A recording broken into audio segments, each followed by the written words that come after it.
I'm Julie Saunders. I'm Jan Wilson. Julie and I both have experience as school librarians, and we've worked together as district library leaders. In each episode, we'll dive into our profession with interviews and meaningful content to inspire you. We're not experts, but we're pretty close. The ideas and opinions shared by any host, guest, or listener are their own and do not represent those of any respective school district. Welcome to Library Exchange. This episode is sponsored by Mackin. For over 40 years, Mackin has provided pre-K through 12th grade libraries and classrooms with access to over 4 million printed and digital, fiction, and nonfiction titles.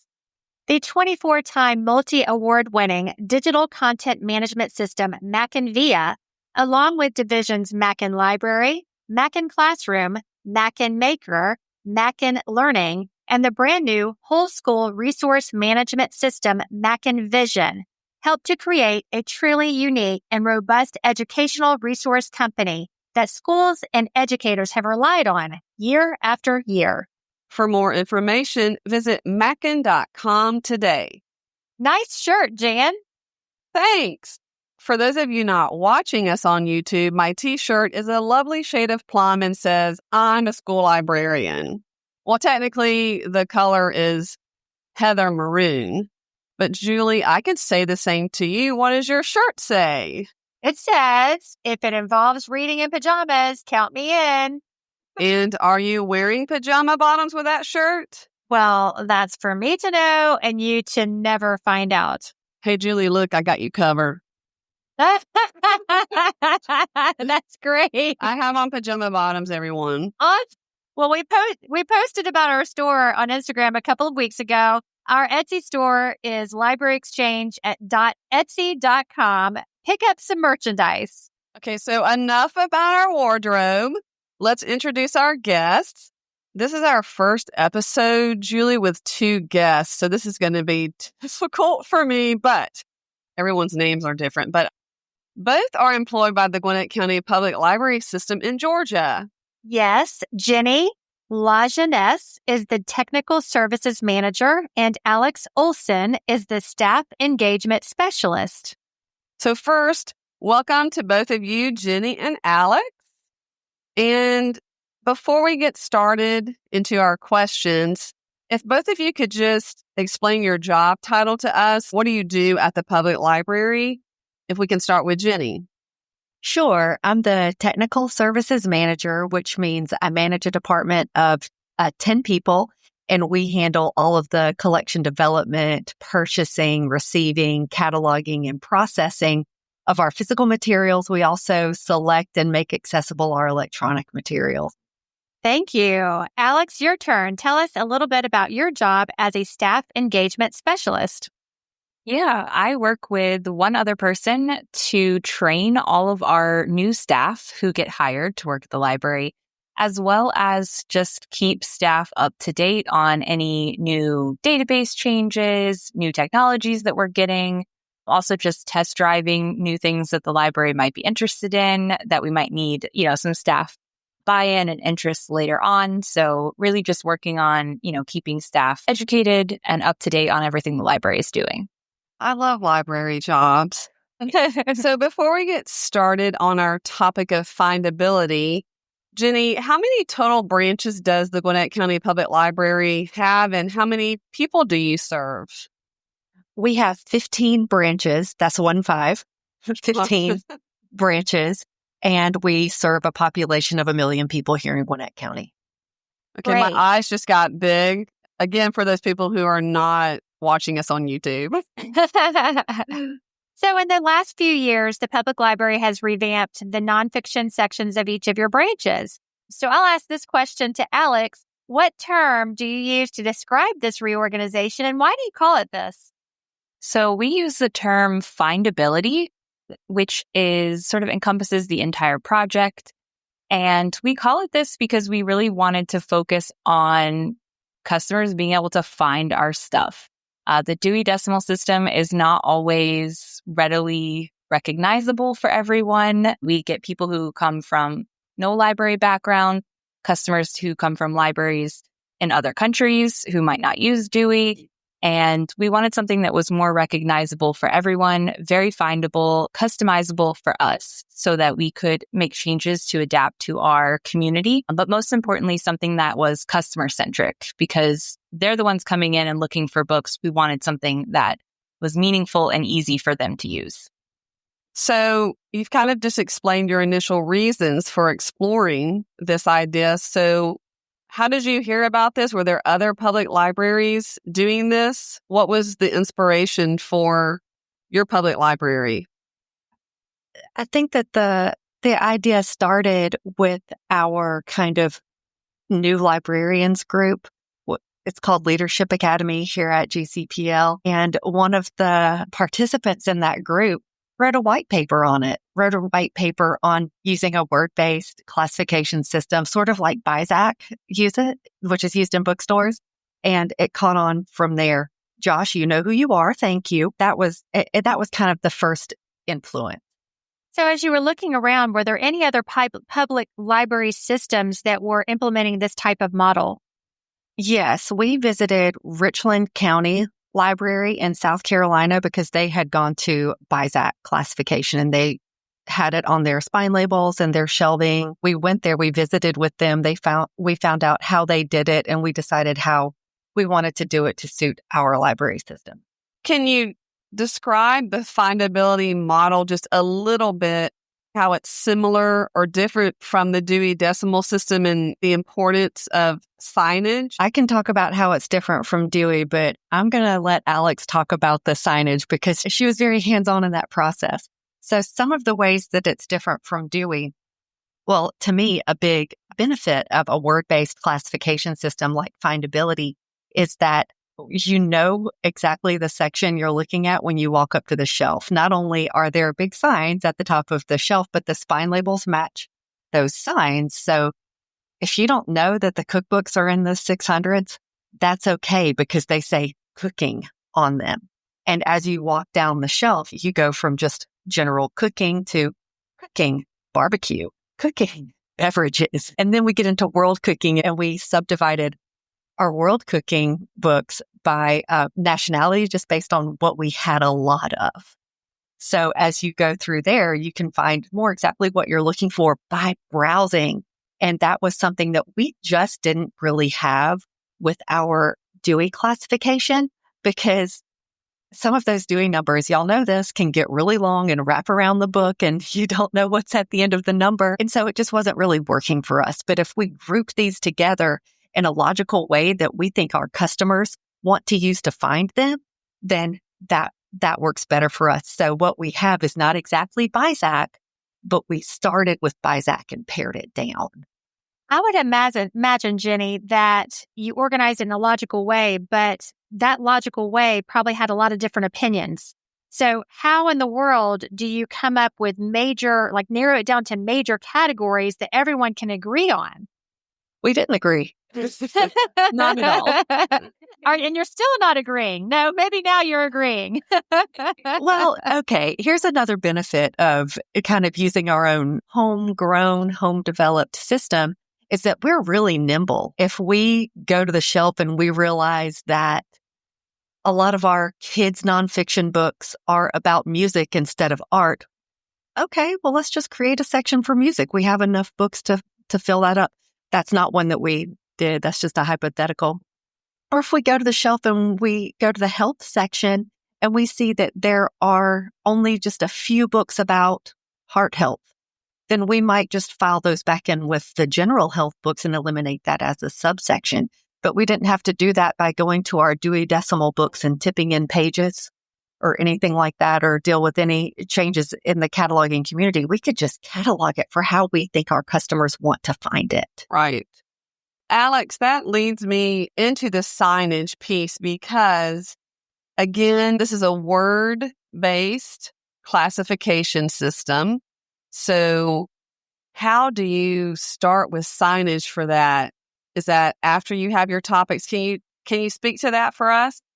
Yeah, well, we definitely saved signage till the end because we spent a good number of months talking, debating, downright arguing over what some of the headings would be. And this was on a big team. This was not just Jenny and I. We probably had, I would say, although Jenny and I argued a lot too, but there was there was, I think, about 10 or 12 of us on the initial team. We waited till the end once we kind of knew what all of our headings were going to be. And then from there, we really wanted to focus on signage. One, because every one of our 15 branches was doing their signs in a completely different way. So we wanted something more consistent. That was goal number one. But two, we wanted it to be really easy for customers when they walked in, because we know change is hard. It's difficult. Anytime you move books around in the library, people get upset about that. And so we wanted to make it really, really simple for them to find what they were looking for. So we worked with another company to help us design several layers of signs. We had our large signs at the top of the bookshelves themselves that you could see from a far distance away. That would kind of help guide you. Oh, okay, there's, the romance books, there's the cooking books, that kind of thing. And then we had signage on the end caps that went into a little more detail of everything on each individual aisle, because some of our sections are a little small and we didn't want signs everywhere. So some of the smaller sections don't have like a big over-the-shelf sign, but they are listed on the end cap. So once you're close enough, you can see it on the end cap. Something that was completely new for our system was we did sort of divider signs to go in between the books on the shelf. So as you walked down the aisle, you could see, oh, biography starts here, business starts here. And that even included our subheadings so that people could really find what they were looking for. We also color coded everything using 3 different colors. So all of our adult collections were all blue signage. Our teen and sort of young adult collections were all green signage, and everything in kids was all red signage to kind of give another visual cue that, these are where all the kids' books are. These are where all the adult books are. Was there any change to the spine label of the book? Yes. Every nonfiction book in our collection got relabeled. Absolutely. And so is there any evidence of Dewey in your model? Is there any evidence of Dewey on the actual book? No. So I would imagine there's school librarians and public librarians probably listening to this podcast episode, and they're wondering, the signage is more visual. It's something that you can wrap your brain around. How about the catalog and what you actually have to do electronically to actually help your browsers that are on the catalog find the information they're looking for? Okay, so this is my favorite thing to talk about. Warning. It really is. Okay, so the way we relabeled everything started with item record modification. And I think that in some systems, and especially school systems, I'm referring to your copy records. We call them item records. And we're talking about the item records that have your barcode and your call number that's reflected on your spine label. And those are attached, of course, to our bib records. That's how we refer to them. I think you call them title records. Same thing. The thing with the ISBN, the title and other. So we started with catalog call number browses in our system, and we just grouped together by Dewey decade. So we had all of the 110s, the 120s, the 130s together so that we could at least start with something that was within the same discipline, because that's how Dewey works, of course. And then we wanted to kind of translate that. We knew it wouldn't be a one-to-one translation to a findability heading, but it was at least a good starting place because it was a classification, and take those Dewey decade by Dewey decade and still look at them title by title. But we knew, all right, I'm looking at the 610s. So a lot of this is going to go into the health section. And then we just looked at each title in the catalog, and it was pretty grueling, but also we sort of love it.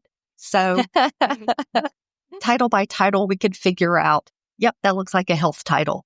That's a health/nutrition. That's a health/fitness. That's just general health, and we were able to subdivide from there. And it got pretty hairy in some of the sections, because you might know that in a public library that serves adults of all ages, the health section is pretty big, like a lot of our sections. And so we divided them out and made batch item record changes to those. And we just changed the 6-1 whatever the Dewey number was in the classification field of the item record to our new findability heading. And we relabeled based on that. I do want to point out that even though we did that and I think I just now made it sound easy, it wasn't. It was still cataloging and retitling our system.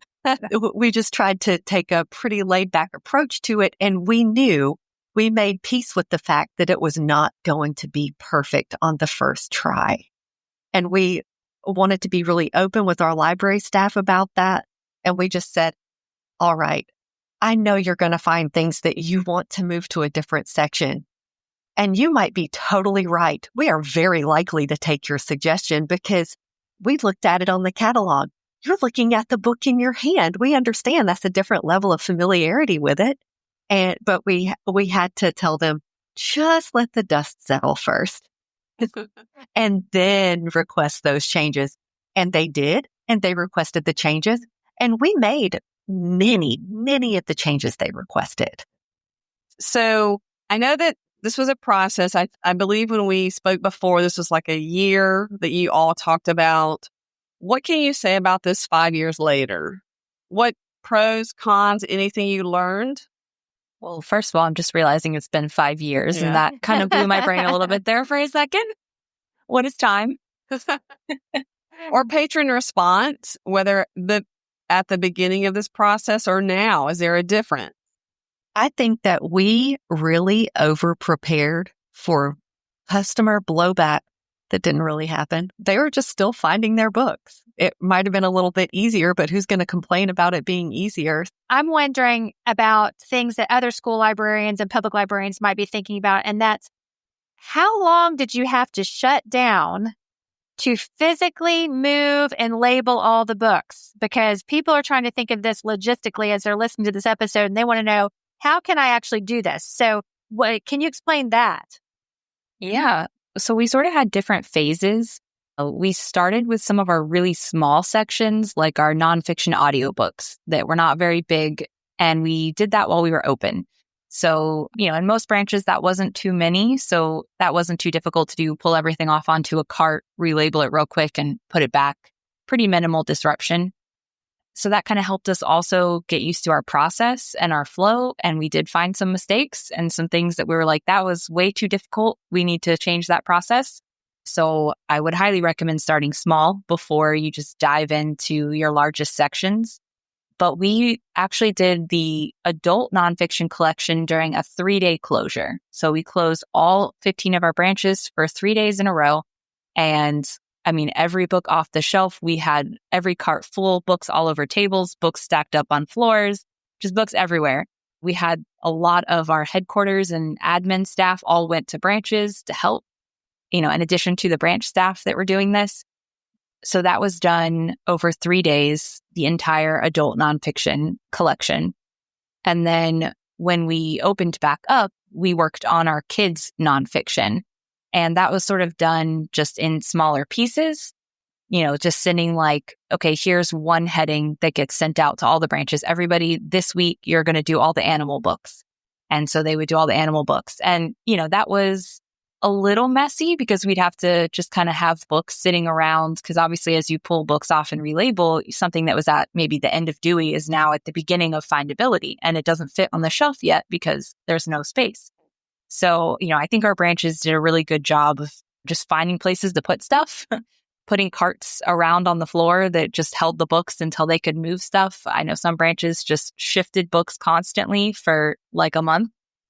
And so, bless them because that was a lot of work. So I would imagine you had, if you're a working library, like the people that are listening, your library's always open. So people had books checked out that you weren't able to label. So how do you manage the one-offs, the new books, the things you purchase as things come back? How did you manage that? Because then you're not in your workflow of doing just that.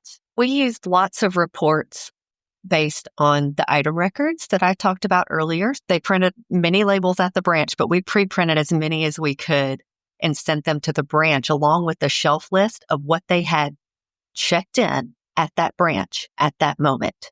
And everything that was checked out got an alert note on the item record so that when they got it in the book drop and scanned it in, a note would pop up saying what kind of label to put on it. And I know no one likes check-in notes, but we relied on that to get things relabeled at the branch. That's how we handled the one-off. That also allowed us to pre-print the labels in the order of the Dewey shelf list. So we had to run the reports, make the item record changes, print the labels, send it all as one packet. So another component whenever you change something, especially when you have your regular customers, then you have people that probably just come in occasionally. How do you communicate that there's a new way of finding things? Or is it so easy that with the book browsing model, they can find things on their own without any explanation? Well, we did a little bit ahead of time before we made the changes. We encouraged staff to talk to especially their regulars that, hey, this change is coming.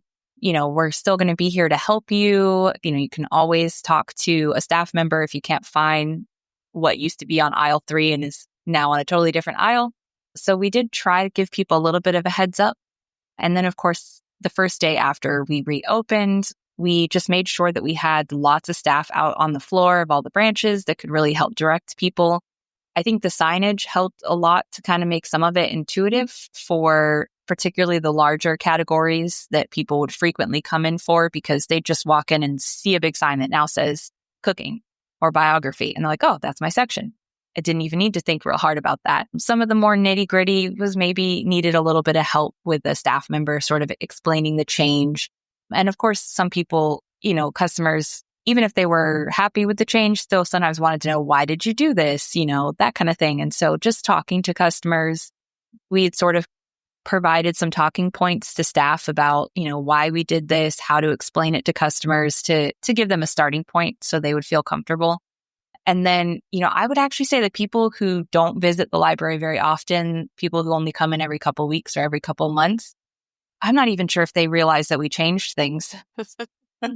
I think they just walked in and just saw a sign and went right for it, or they just went straight to a library and just asked for help like they might have normally done. I remember, Jenny, that you said that findability isn't necessarily easier. It isn't necessarily harder. It's just different. Because classification is classification. I talk with catalogers here all the time, as much as I did when we were using Dewey, about things that sort of fit in two places. If and I like to use the example of transportation just as a topic, because we think, oh yeah, 620s.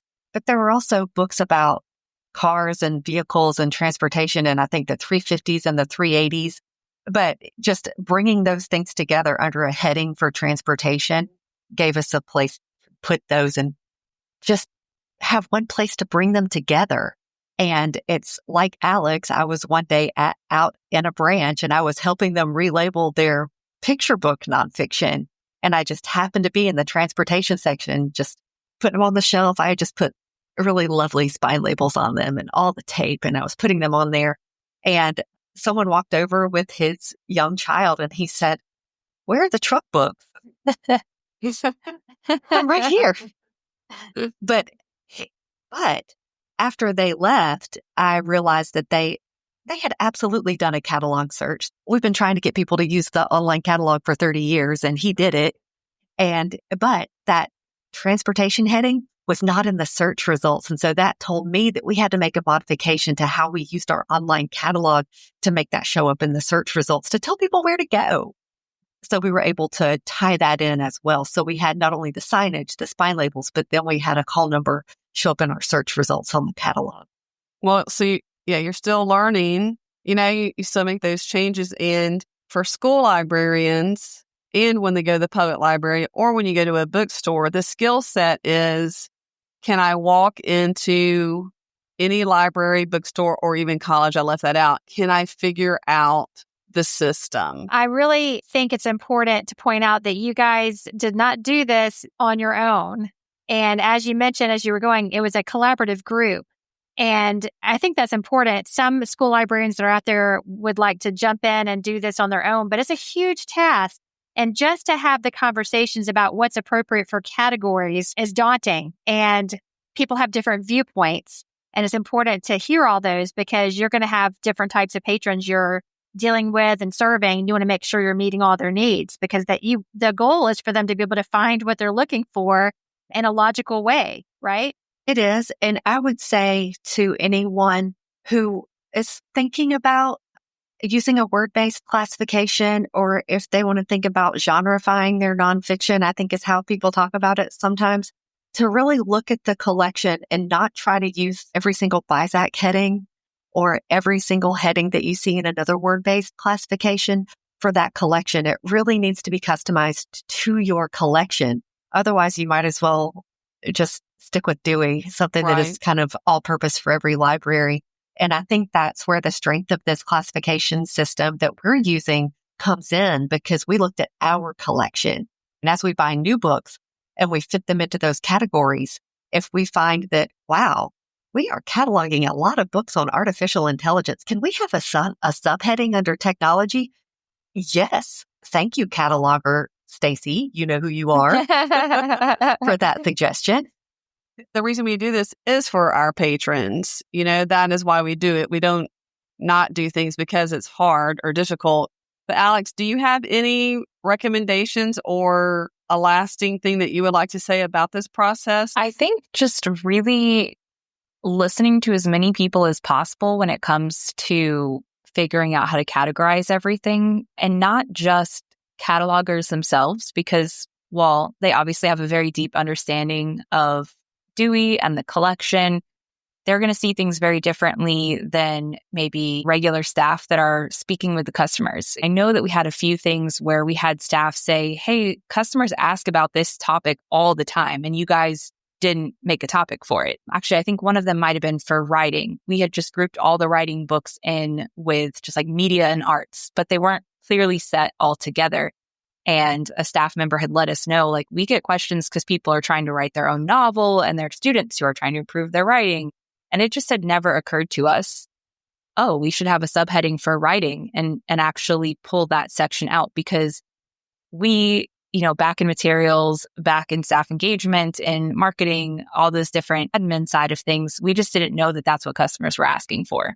So it's helpful to take in all those opinions from people that are interacting in different parts of your library, because they all are going to bring a different perspective to what is going to be most important. That's really important to narrow down what you're trying to label everything as.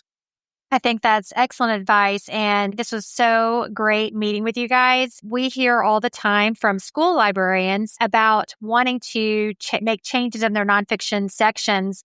And the advice you've given today is really going to help a lot of folks out there figure out how to do that. So thanks again for being here today, and good luck with the rest of your revamping of your findability as you continue to evolve year after year. Yes, thank you. You guys have great examples of how to increase engagement with your community. So thank you. Another great discussion, this time with Jenny and Alex from the Public Library System in Gwinnett County, to talk about word-based classification for nonfiction. Jan, we exchanged ideas during the interview. It's now time for our recap. Why don't you start us off? Thanks, Julie. I think it's important for us to talk about why we wanted to record an episode about findability. Some call it Dewey Light or even ditching Dewey. But listeners, there is a lot of research in journal articles and online discussion about the flaws with Dewey, and we encourage you to look it up. But this episode is meant to highlight, again, that libraries are dynamic and are constantly evolving to meet the needs of students, well, all patrons, really. Libraries are hubs. Libraries foster learning, creativity, and connection. I'm glad you just mentioned connection, because the goal of findability is to make materials more accessible. Jenny emphasized that classification is still classification, whether using Dewey or findability. Findability brings together related topics under single headings, which makes it easier for patrons to find what they are looking for. Wait, we want our patrons to find what they're looking for? Is my sarcasm starting to show, Julie? A little. What I like is that findability is such a positive term. It's like encouraging students and patrons. You can do this. You can find what you're looking for. And guess what? You may even find something you weren't looking for. Jan's getting fired up. Alex spoke about the importance of creating consistent and user-friendly signage. They finalized their categories and then designed the signs. I think trying to stay consistent as a school district is also helpful, especially when you have questions from patrons about the why behind categories that are created.